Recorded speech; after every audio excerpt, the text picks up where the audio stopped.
और हमने फिरौन को अपनी सब निशानियां दिखाई, मगर वो तकजीब और इनकार ही करता रहा। कहने लगा कि मूसा, क्या तुम हमारे पास इसलिए आए हो कि अपने जादू के जोर से हमें हमारे मुल्क से निकाल दो?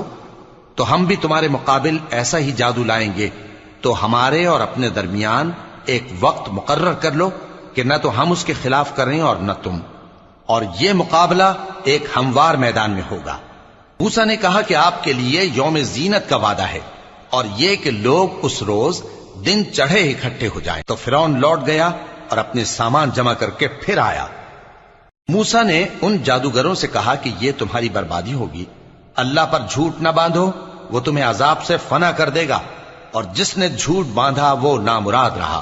तो वो बाहम अपने मामले में झगड़ने और चुपके सरगोशी करने लगे। कहने लगे, ये दोनों जादूगर हैं, चाहते हैं कि अपने जादू के जोर से तुमको तुम्हारे मुल्क से निकाल